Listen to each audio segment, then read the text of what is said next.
So, what's going on? It's your guy, Mr.Bellicosta, checking in one more time. Today I'm gonna start like a new, series that I'll be working on, and this will be like the first insertion of that series. That series is gonna be called Raising My Mama in South Central. Let's put that out there. Raising My Mama in South Central. First off, I'm gonna start saying, Mama, if you watching, cause you probably is, I love you. Okay, let's start there. I cherish my mother. She reared me in a single parent household. Thank God for my grandfather, Dr. Lawrence Freeman. He's a former educator in the city of Compton, city of Inglewood. Originally from the Midwest and Chicago by way of Memphis. Moved to LA in the 1960s, became a homeowner there. And my mom is his youngest of three. I also have three children, quite ironically, but my mom is the youngest of three. My mom was born and raised in Los Angeles. Unlike a lot of my friends, a lot of their parents come from elsewhere, come from abroad, which is fine. That's neither here nor there, but my mom is born and raised in LA. My mom went to Windsor Hills Elementary. She went to Palms Middle School. My mom went to Westchester High. She was a bad kid. She went to Regina Chaley.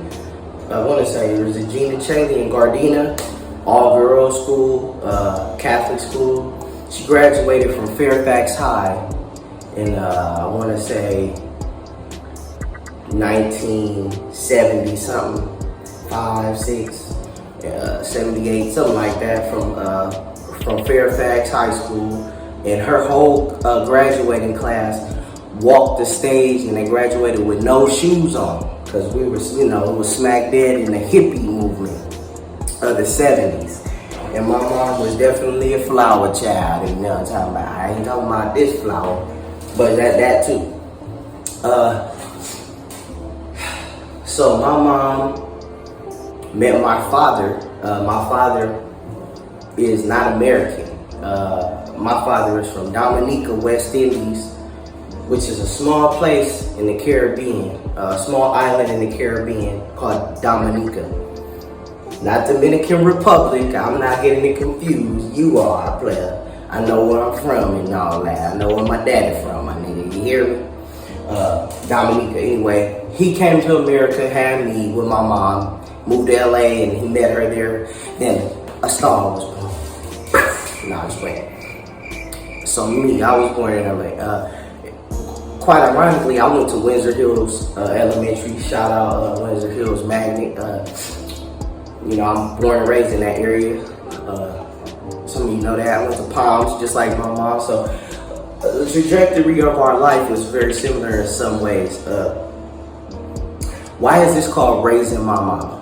Well, her and my dad split up when I was 5. And of course, me and my mom, we stayed in LA. At that time, we lived with my grandparents off of Mount Vernon. In Kenway. For those of y'all, I don't live there no more. My granny ain't there, nigga. You can't go drive by, can't go run in my mama's house, go flock my granny house and nothing like that, nigga. So I don't really give a fuck. Kenway and Mount Vernon. That's where my support system was always for my grandparents. Mom's always worked. She used to work for the school district as a clerk in the office. From me being a baby to about me being 19 or 20 when she stopped working with the school district. This is the first video, so we'll go more in depth as the series continues. But yeah, my mom struggled with drugs and alcohol.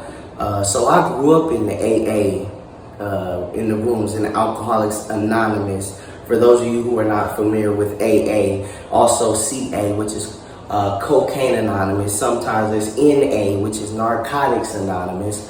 And these are just various 12-step programs, recovery programs for people who have abused drugs, and it's had, it's changed their lives. It took over their lives at one point. Once an addict, they say you're always an addict, so you're always supposed to stay in recovery. Anyway, my mom struggled with that. So I grew up in those rooms in LA. If any of your parents or loved ones or family members have been involved, then you should be familiar too. The one closest to me, there was a meet. They have these meetings, and they have them at it'll be like small gathering places like an apartment complex, or they would meet at like a small storefront, which was turned into like an assembly place, a small church, different places. There was one called 4801. 4801 was off of 48th and Crenshaw. They got 3801 was off 38th and Western. And then there was one right there on 4th Ave in Vernon. I used to stay on 3rd Ave in Vernon for like 10 years in Old Crips. So shout out to them avenues. I'm not endorsing no type of gangbanging, but I grew up in the 40s, so I got love for them. And they also had one way in the Hoovers, another meeting called 9604, and that was off of 96 and Figueroa. And so I grew up going to these rooms with my mom and meeting different people and embracing, the various walks of life people come from, and the struggles people have with narcotics and alcohol, things of this nature. Growing up in LA, man, everybody's a little bit of an addict with something. Most of us have a weed problem.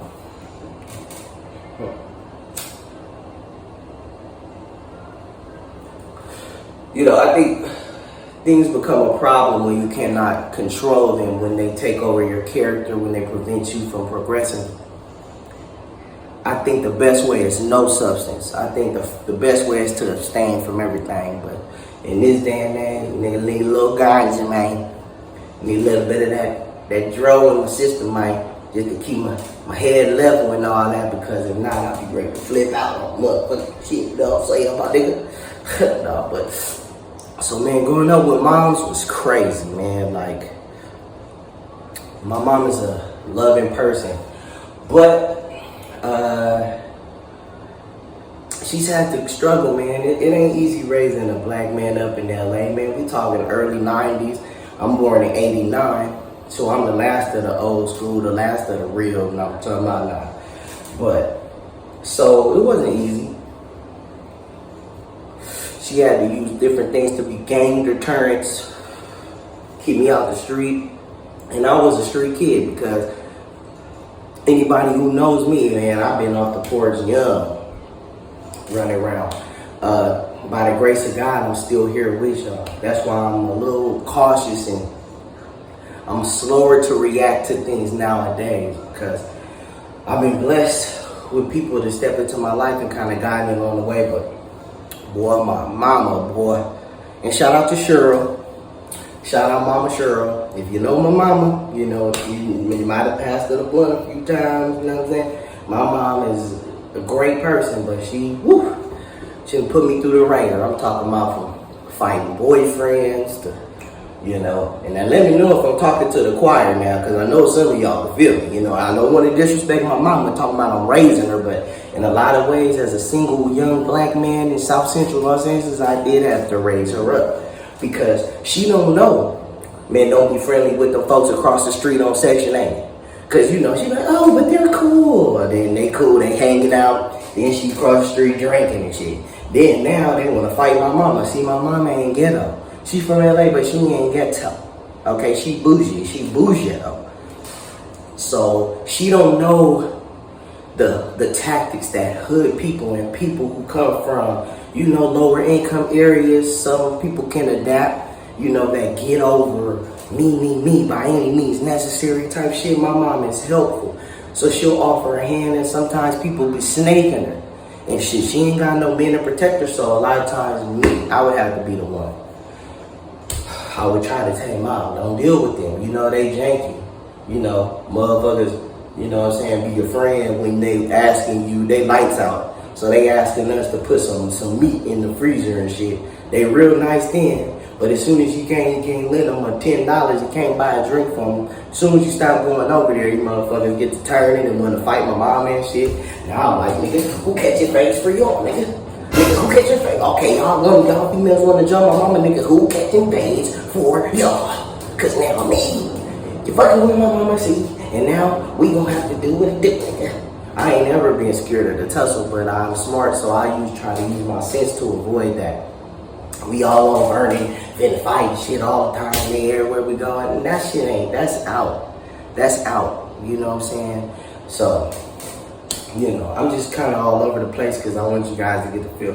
My mom is very outspoken, you know, she the type, y'all go to the restaurant, get the food, looking good, everybody finna eat. Here comes Cheryl. Oh no, what is this? Excuse me, this food is cold. I'm gonna need you to take this food back. And can you, matter of fact, don't even heat it up. Can you just make me a new one from scratch? Because this is ridiculous. I come here all the time, you know. See, my mom is, you know, just shit like that, man. Like, yeah, I tell you like, damn, nigga, we can't never just go eat, huh? This just always gotta be a complaint around this motherfucker, huh? You know.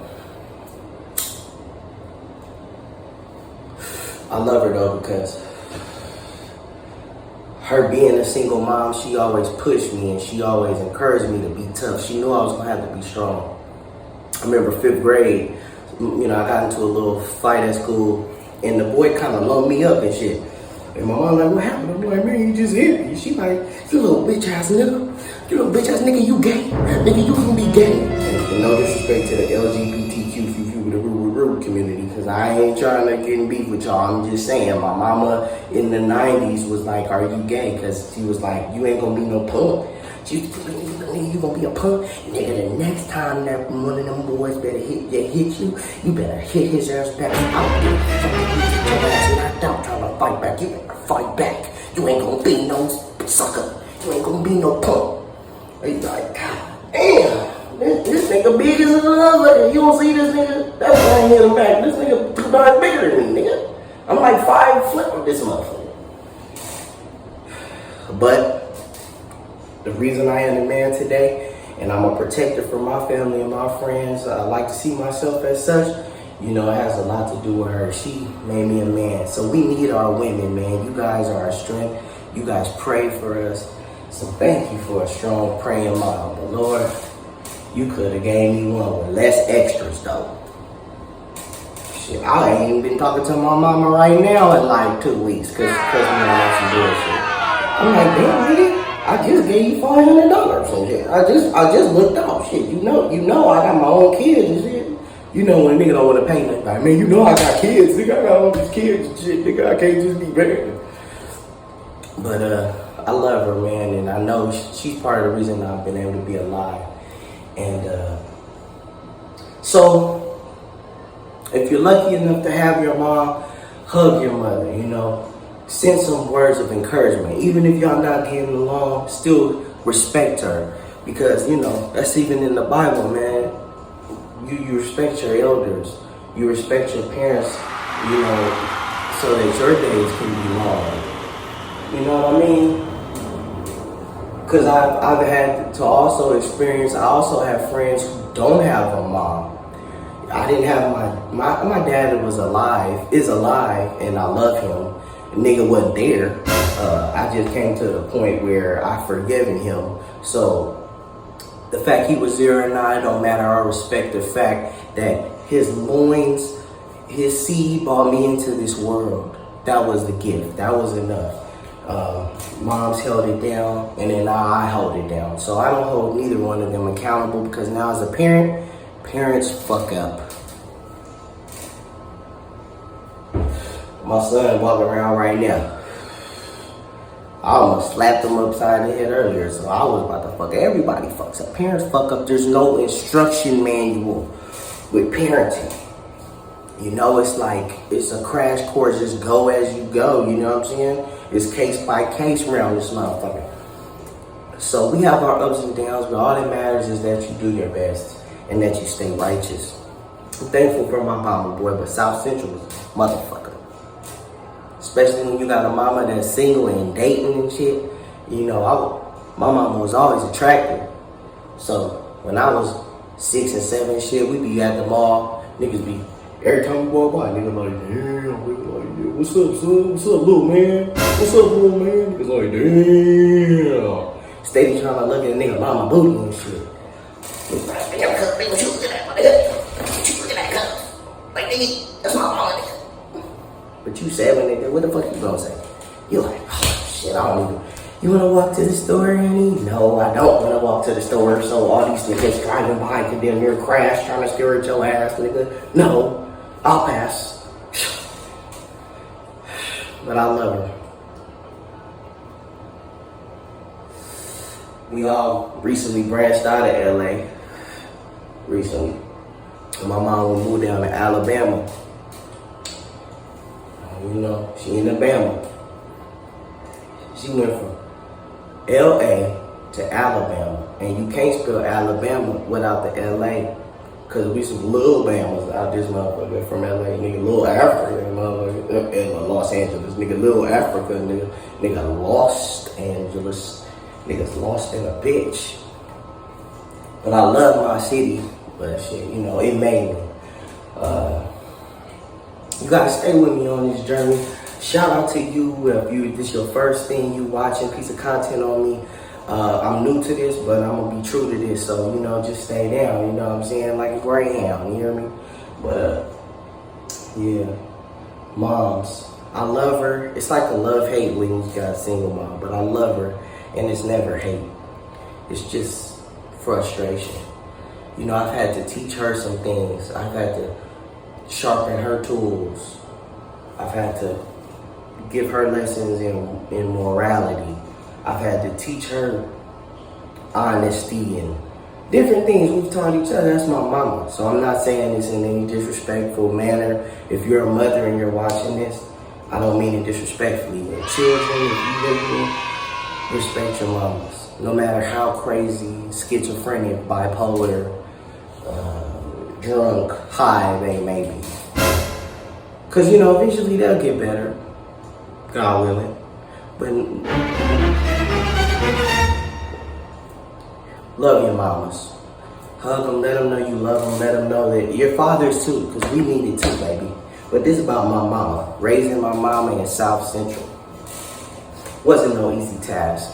I'll be giving you guys like certain scenarios, so probably the next series, part of this series will probably be like where I reflect on a certain situation that happened with me and my mom, and I'll go into further detail. Right now, I'm just trying to give you guys a general, you know, rundown on what to expect. Shout out to all the single moms out there. Don't give up. Don't give up on men. Don't give up on our men, our complexion men. You know, if some seem, if you keep getting these nothing nice brothers, maybe you need to change your standards around this motherfucker.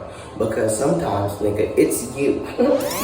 Nigga, why do you keep attracting the same nigga that be whooping your ass, never pick up the kids, never buy school clothes, nigga, never. Nigga should be from Neverland, nigga. Nigga should be from Neverland around this bitch.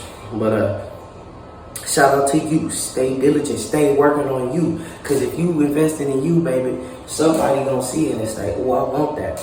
That's like someone I used to be with, you know, their grandfather came in and accepted her grandmother, and she had a plethora of children. So, you know, as a man, but you know, they don't make niggas like that no more. But, you know, he took her grandmother in with 4 kids, and then they had more of their own. So it's real men out here that don't mind you being a single mom and don't mind coming second to a child and still dating and taking it slow.